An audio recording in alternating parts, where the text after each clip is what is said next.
వడక్కల్ 1 hour 52 minutes run టైమ్‌తో Kannada Kishore main రోల్‌లో నటించిన ఈ సినిమా మార్చి 7, 2025న థియేటర్‌లోకి వచ్చింది. 6 జూన్ 2025న ఆహా ఓటీటీలోకి వచ్చింది. ఇక చూసాక one time watchable guys. First half అయితే బోరింగ్‌గా ఉన్నా సెకండ్ హాఫ్ మాత్రం నచ్చింది. ఎక్స్‌పెరిమెంట్ విషయంలో మాత్రం మలయాళం మేకర్స్ మాత్రం ముందుగా ఉంటారు. అది హర్రర్ జోనర్ కావచ్చు, క్రైమ్ కావచ్చు. ఈ మధ్య కాలంలో హర్రర్ మూవీస్ మలయాళంలో వస్తున్నాయి. క్రైమ్ థ్రిల్లర్ అంటే మలయాళం మూవీస్ అని చెప్పుకోవచ్చు. వాళ్ళు తీసుకొచ్చే స్టోరీ లైన్ అంతలా ఆడియన్స్‌కి ఎలిట్ చేస్తాయి.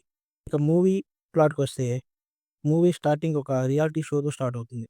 మూవీకి ఇది కథ ముందుకు వెళ్ళడానికి సపోర్ట్ చేసినా, ఇదే మూవీకి పెద్ద మైనస్ పాయింట్ అవుతుంది. కట్ చేస్తే పారానార్మల్ సైకాలజిస్ట్‌గా రామన్ అలియాస్ కిషోర్‌కి మంచి పేరు ఉంటుంది.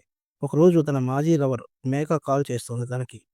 తన భర్త రవివర్మతో పాటు ఒక 6గురు ఫ్రెండ్స్ ఓ రియాలిటీ షో కోసం ఐలాండ్‌కి వెళ్లారని, అక్కడి నుంచి వాళ్ళు ఎవరూ తిరిగి రాలేదని చెబుతుంది.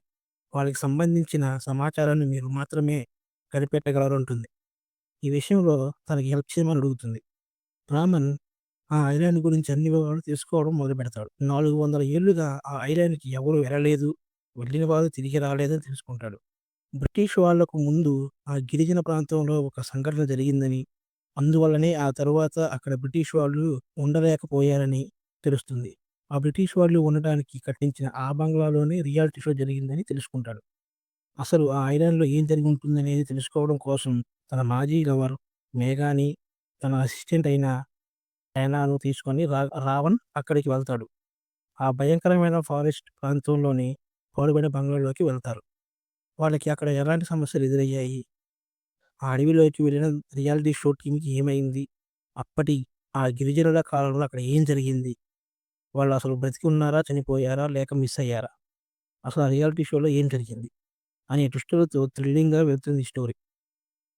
Plus points second half flash back story, ఆ అడవిలో ఆ గిరిజనుల ప్రాంతం, వాళ్ళ కాస్ట్యూమ్స్ అండ్ ఆ బ్యాక్‌గ్రౌండ్ వచ్చే స్కోర్ మూవీకి, ఆడియన్స్‌కి మంచి థ్రిల్లింగ్‌గా ఇస్తుంది. ఆ గిరిజనుల కాలంలో బ్రిటిష్ వాళ్ళు అక్కడ బంగ్లా కట్టడం, దానిని కొన్ని రోజులకి విడిచి వెళ్ళిపోవడం భయంతో అదో ప్లస్ పాయింట్. అదే బంగ్లాలోకి రియాలిటీ షో వాళ్ళు రావడం మూవీ మీద ఇంట్రెస్ట్ క్రియేట్ చేస్తుంది. పారానార్మల్ సీన్స్‌తో హీరో రంగంలోకి దిగడంతో అక్కడ ఏమి జరిగిందో అని స్టోరీ మీద ఇంకా ఇంట్రెస్ట్ పెరుగుతుంది. ఇప్పుడు చెప్పే ప్లస్ పాయింట్స్ సెకండ్ హాఫ్‌లో గురించి చెప్తున్నాను. డైరెక్షన్ చాలా బాగుంది. సెకండ్ హాఫ్ నుంచి.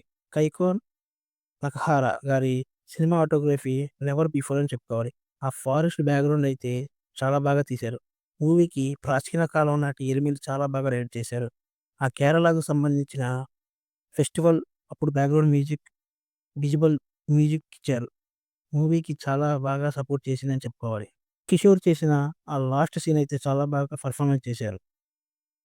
మైనస్ పాయింట్స్ సినిమాకి second half ending and first half ప్రాణం లాంటిది. అవి 2 కళ్ళు. ఇదే సినిమాకి పెద్ద మైనస్ పాయింట్ అని చెప్పుకోవాలి. అదే ఫస్ట్ హాఫ్. ఫస్ట్ హాఫ్ చూస్తుంది సినిమానా లేక రియాలిటీ షోనా అని అనిపిస్తుంది. అలా ఉంటుంది. అసలు విసుగొస్తుంది కూడా. సినిమా మొత్తం ఇలానే ఉంటుందా అనేలా కూడా డౌటొస్తుంది. అంతలా సాగతీశారు ఫస్ట్ హాఫ్. స్క్రీన్ ప్లే బాగా స్లోగా ఉంటుంది. ఆ సీసీ కెమెరాలో చూస్తుంటే ఆ మూవీ ఫీల్ రాదు. ఆ గ్రాఫిక్స్ కూడా క్లియర్‌గా తెలిసిపోతుంది. రైటర్ ఆ రియాలిటీ షో మీద పెట్టిన కాన్సంట్రేషన్ కొంచెం లెంత్ తగ్గించి స్క్రిప్ట్ ఏదో ఆ ఫ్లాష్ బ్యాక్‌లో పెంచుకుంటే బాగుండేది. సెకండ్ హాఫ్‌లో ఇంకా కొంచెం స్టోరీ పెడితే బాగుండేది. టైమ్ అండ్ స్టోరీ అంతా ఆ రియాలిటీ షోలో పోతుంది. ఆ రియాలిటీ షో టైమ్ అనేది తగ్గిస్తే మూవీ ఇంకా కొన్ని మార్కులు పడేవి. ఈ మూవీకి నేనిచ్చే రేటింగ్ 2.2/5. Thanks for watching. నా వీడియోస్ గనక మీకు నచ్చినట్లయితే మన ఛానెల్‌ని సబ్స్క్రైబ్ చేసుకొని, ఒక లైక్ చేసి షేర్ చేయండి. అలాగే బెల్ ఐకాన్ మీద ట్యాప్ చేస్తే నేను పెట్టే వీడియోస్ మీకు నోటిఫికేషన్ వస్తుంది.